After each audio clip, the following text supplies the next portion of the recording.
ಮೈಸೂರು ನಗರಾಭಿವೃದ್ಧಿ ಪ್ರಾಧಿಕಾರದ ಹಿಂದಿನ ಆಯುಕ್ತರಾದ ಡಿ.ವಿ. ನಟೇಶ್ ಅವರು ನನ್ನ ವಿರುದ್ಧ ಒಂದು ಸುಳ್ಳು ದೂರನ್ನು ಕೊಟ್ಟಿದ್ದರು. ಅಂದರೆ ನಾನು ಆಡಿಯೋವನ್ನು ಸುಳ್ಳು ಸೃಷ್ಟಿ ಮಾಡಿ ನನ್ನ ಫೇಸ್ಬುಕ್ ಖಾತೆಯಲ್ಲಿ ಹಾಕಿದ್ದೀನಿ. ಮತ್ತು ಶ್ರೀಮತಿ ಶಾಲಿನಿ ರಜನೀಶ್ ಏನು ಕರ್ನಾಟಕ ಸರ್ಕಾರದ ಮುಖ್ಯ ಕಾರ್ಯದರ್ಶಿ ಇದ್ದಾರೆ, ಅವ್ರ ವಿರುದ್ಧ ಕೂಡ ಸುಳ್ಳು ಆರೋಪ ಮಾಡಿದ್ದೀನಿ ಅಂತೇಳಿ ದೂರು ಕೊಟ್ಟಿದ್ದರು.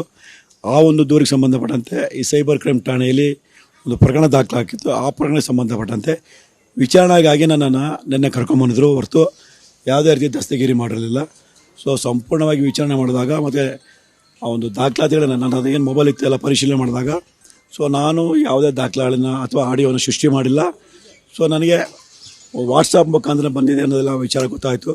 ಅದ್ರ ಜೊತೆಗೆ ಏನು ವಿನೋದ್ ಅಂತೇಳಿ ನನಗೆ ಮಾಹಿತಿ ಕೊಟ್ಟಿದ್ದರು, ಅವ್ರನ್ನ ಕರ್ಕೊಂಬಂದು ನನ್ನ ಮುಂದೆ ವಿಚಾರಣೆ ಮಾಡಿದಾಗ ಸೊ ನನಗೆ ತಿಳಿದು ಬಂದಿದೆ ಅಂದರೆ ಸೊ ನಟೇಶ್ ಮಾತಾಡೋದು ಏನು ಆಡಿಯೋ ಇದೆ ಅದು ನಿಜ. ಮತ್ತು ಲೋಕಾಯುಕ್ತಕ್ಕೆ ಹಣಕಾಸು ಕೊಟ್ಟಿರೋದ್ರ ಬಗ್ಗೆ ಏನು ದಾಖಲೆ ಕೊಟ್ಟಿದ್ರು ಅದು ನಿಜ ಅಂತ ಕಂಡು ಬಂದಿದೆ.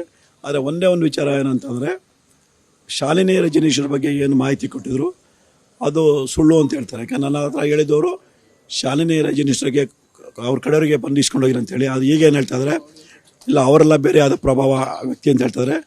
ಹಾಗಾಗಿ ಅದೊಂದು ನನ್ನಿಂದ ತಪ್ಪಾಗಿದೆ, ಅಪರಾಧ ಕೃತ್ಯ ಆಗಿಲ್ಲ, ತಪ್ಪಾಗಿದೆ. ಆ ತಪ್ಪಿಗೋಸ್ಕರ ನಾನು ಶ್ರೀಮತಿ ಶಾಲಿನಿ ರಜನೀಶ್ವರಿಗೆ ಕ್ಷಮೆಯನ್ನು ಕೋರ್ತಾ ಇದ್ದೀನಿ. ಸೊ ಇದು ಮುಂದೆ ಈ ಒಂದು ತನಿಖೆ ಮುಂದುವರಿತೆ, ಸತ್ಯಾಸತ್ಯತೆ ಎಲ್ಲ ಈಚೆ ಬರುತ್ತೆ.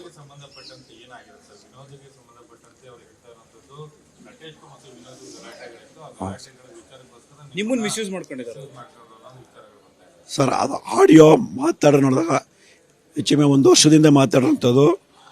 ಆದರೆ ನಟೇಶ್ ಮತ್ತು ವಿನೋದ್ರ ಮಧ್ಯೆ ಹಣಕಾಸಿನ ವಿಚಾರದಲ್ಲಿ ಒಂದು ಮನಸ್ತಾಪ ಉಂಟಾಯಿತು. ಅಂದರೆ ವಿನೋದ್ ಅವರು ನಟೇಶ್ ಅವರಿಗೆ ದುಡ್ಡು ಕೊಡಬೇಕಾಯಿತು.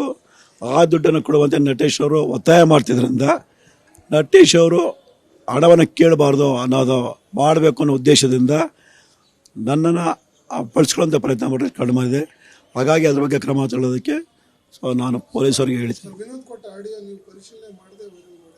ಇಲ್ಲ ಸರ್, ಪರಿಶೀಲನೆ ಮಾಡಿದೆವು. ನಾನು ಅದನ್ನೇ ಹೇಳಿದಲ್ಲ, ಈಗ ಪೊಲೀಸರು ಪರಿಶೀಲನೆ ಮಾಡಿದ್ರು ಕೂಡ ಅದು ನಿಜ ಅಂತೇಳಿ ಕಂಡು ಬಂದಿದೆ. ಆಡಿಯೋ ನಿಜ, ಅದು ಇಲ್ಲ ಅಂತಲ್ಲ. ಆದರೆ ಶಾಲಿನಿ ರಜನೀಶ್ವರ ವಿರುದ್ಧ ಕೊಟ್ಟಂಥ ಮಾಹಿತಿ ಅಷ್ಟೇ ಸುಳ್ಳು ಅಂತ ಕಂಡು ಬಂದಿದೆ. ಸೊ ಆದರೆ ಬಡ್ತಿಗೆ ದುಡ್ಡು ಕೊಟ್ಟರು ನಿಜ ಅಂತಲೂ ಕೂಡ ಮೇಲ್ನೋಟಕ್ಕೆ ತಿಳಿದು ಬಂದಿದೆ. ಅದ್ರ ಬಗ್ಗೆ ಪೊಲೀಸರು ತನಿಖೆ ಮಾಡ್ತೀವಿ ಅಂತ ಹೇಳಿದ್ದಾರೆ. ನಟೇಶ್ ಕುಮಾರ್ ಅವರಿಬ್ಬರಿಗೂ ವಿನೋದ್ ನಡುವೆ ಇದ್ದಂಥ ವ್ಯವಹಾರಿಕವಾಗಿ ಏನು ಭಿನ್ನಾಭಿಪ್ರಾಯ ಇತ್ತು, ಅದು ನಿಮ್ಗೆ ಮುಂಚೆ ಗೊತ್ತಿರಲಿಲ್ಲ ಸರ್? ಇಲ್ಲ, ನನಗೆ ಗೊತ್ತಿಲ್ಲ. ಈಗ ಪೊಲೀಸರು ನನ್ನ ಮುಂದೆ ವಿಚಾರಣೆ ಮಾಡಿದಾಗಷ್ಟೇ ಗೊತ್ತಾಗಿದ್ದು. ಯಾಕೆಂತಂದರೆ ನಟೇಶ್ ವಿನೋದ್ರವರು ನನಗೆ ಮೊದಲಿಂದ ಪರಿಚಯ ಆಗಿಲ್ಲ. ಸೊ ಪ್ರತಾಪ್ ಅವರು ನನಗೆ ಪರಿಚಯ. ಪ್ರತಾಪ್ ಅವರು 2 ಸಲ ಅವ್ರ ಅಂಗಡಿ ಕರ್ಕೊಂಡೋಗಿದ್ದು ಅಷ್ಟು ಬಿಟ್ಟರೆ ಸೊ ವಿನೋದ್ಗೂ ನನಗೂ ಯಾವುದೇ ರೀತಿಯ ಸಂಪರ್ಕ ಆಗಲಿ ಮೊದಲಿಂದ ಪರಿಚಯ ಆಗಲಿ ಇರಲಿಲ್ಲ. ಸರ್, ಈಗಲೂ ಕೂಡ ನೀವು ಸಿ.ಪಿ. ನಟೇಶ್ ಅವ್ರಿಗೆ ಸಂಬಂಧಪಟ್ಟಾಗ ಭ್ರಷ್ಟಾಚಾರ ಆಗಿದೆ, ಅವ್ರ ಬಡ್ತಿ ವಿಚಾರಕ್ಕೆ ಅನ್ನೋದ್ರ ಬಗ್ಗೆ ಈಗಲೂ ಕೂಡ ಸ್ಟ್ಯಾಂಡ್ ನಿಮ್ಮದು ಆಗಿದೆ, ಭ್ರಷ್ಟಾಚಾರ ಆಗಿದೆ ಅನ್ನೋದೇ ವಾದ ಆಗಿದೆ. ಹೌದು.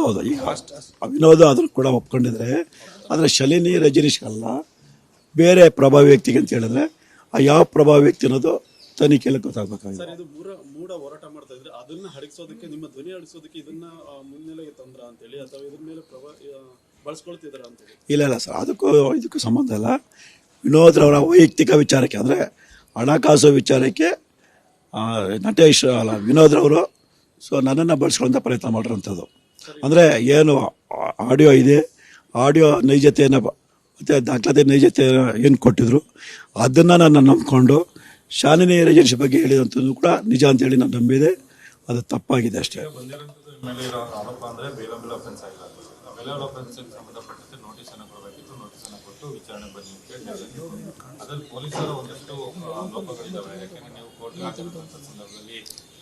ತಕ್ಷಣದ ನೋಟಿಸ್ ಕೊಟ್ಟರು, ನಿಮ್ಮನ್ನು ಡಿಟೇನ್ ಮಾಡುವಂಥ ಕೆಲಸ ಆಯಿತು, ವಿಚಾರಗಳು ಕೂಡ ಬೇರೆ ಬೇರೆ ರೀತಿಗಳಾಯಿತು.